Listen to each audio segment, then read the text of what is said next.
नेपाल के सरकार दबाव में आकर जो भारत के रिलेशन को तरह प्रभावित कर रहा है।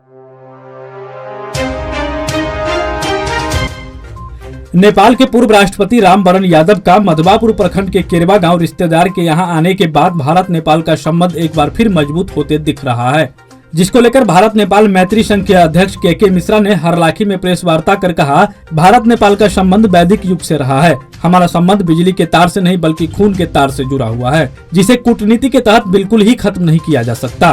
कोरोना का बहाना बनाकर चीन भारत नेपाल सीमा को सील कर यातायात को प्रभावित कर रिश्ते को खत्म करने की साजिश रच रहा है, जिससे हमारे संबंध पर कोई खास प्रभाव पड़ने वाला नहीं है। इस रिश्ते को मजबूती को भारत में पूर्व राष्ट्रपति रामवरण यादव आकर दोहराया है। उन्होंने यह भी कहा कि भारत का नेपाल के साथ संबंध द्वापर व त्रेता युग से है, जहां द्वापर में राजा विराट की पुत्री उत्तरा की शादी पांडव वंश के अभिमन्यु तथा त्रेता युग में माता सीता का विवाह मर्यादा पुरुषोत्तम भगवान श्री राम से हुआ था। तब से लेकर आज तक हमारा संबंध खून का रहा है। उन्होंने यह भी कहा कि नेपाल में जब भी कोई गंभीर समस्या आया तो भारत ने मजबूती के साथ नेपाल के साथ खड़े होकर काम किया है।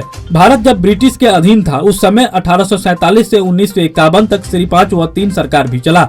1947 में जब जवाहरलाल नेहरू भारत के प्रथम प्रधानमंत्री बने तब पहली बार सुसंड स्टेट के सीपीएम सिन्हा को मजबूत राजदूत बनाकर नेपाल भेजा गया, जहां राजा त्रिभुवन को राज दरबार में कैद से निकालकर गुप्त तरीके से भारत लाया और फिर 10 नवंबर 1950 को त्रिभुवन को काठमांडू भेजकर राणा की तानाशाही सरकार को हटाकर 18 फरवरी 1951 को त्रिभुवन को नेपाल का राजा बनाया।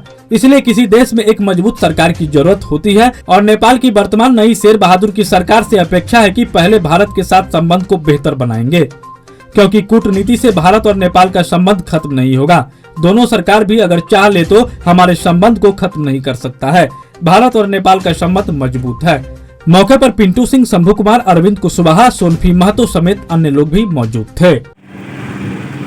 भारत और नेपाल दोनों देशों का संबंध वैदिक युग से ही आ रहा है और जो बिजली के तार से नहीं बल्कि खून के तार से बंधा हुआ है।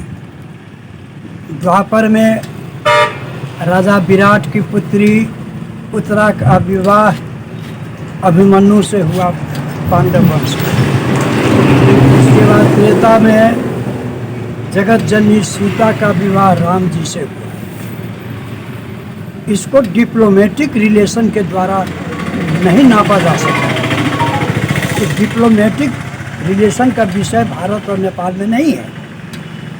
इसके बाद जब कभी नेपाल का कोई गंभीर समस्या आया, जैसे कि राजा को हटाकर राजा को कैद करके एक देश में सिर्फ 5 सरकार भी चल रहा था और 3 सरकार भी चल रहा था राणा, जो करीब 1847 से लेकर 1951 तक चला राणा का शासन। उस समय भारत भी परतंत्र था, लेकिन जब भारत आज़ाद हुआ ब्रिटिश रूल से और जवाहरलाल नेहरू इंटरिम प्रधानमंत्री बने 1946-47 में, तो उनका पहला ध्यान नेपाल पर गया। नेपाल में कभी राजदूत नहीं था। नेहरू जब सत्ता संभाले तो सबसे पहले सुसंड स्टेट के सर सीपीएम सिन्हा को भारत का फुल फ्लेजेड राजदूत बनाया। राजदूत महोदय ने जाते ही वहाँ पर राणा का जो तानाशाही शासन था, 3 सरकार, उसको हटाने की एक योजना बनाया, जिसके तहत राजा त्रिभुवन को राज दरबार से गुप्त रूप से निकाल कर राजदूतावास में ले गए 6 नवंबर 1950 को। और 10 नवंबर 1950 को राजा त्रिभुवन दिल्ली गए। दिल्ली में भी राष्ट्रपति शासन नहीं, राज परिवार का पूरा परिवार नेहरू का व्यक्तिगत गेस्ट के रूप में 3 मूर्ति प्रधानमंत्री आवास में रहे। इसके बाद 1951 में 18 फरवरी के दिन राजा त्रिभुवन को बाज़ाब्ता हवाई जहाज़ से काठमांडू भेजा गया और राणा का शासन समाप्त हुआ। और राजा से नेहरू जी ने कहा कि monarchy and democracy will go side by side under your strong leadership. क्यों कहा नेहरू ने? क्योंकि नेहरू जानते थे कि नेपाल भारत और चीन के बीच में एक sandwich country, land lock country है। अगर यहाँ पर कोई स्टेबल गार्जियन नहीं होगा तो कभी उधर हमेशा अनस्टेबिलिटी बना रहेगा, जो अभी नेपाल में चल रहा है। जहाँ तक वर्तमान समय का मैटर है, ये जो 4 व्हीलर 2 व्हीलर यातायात ये जो बंद है, एक कोरोना एक तो बहाना है।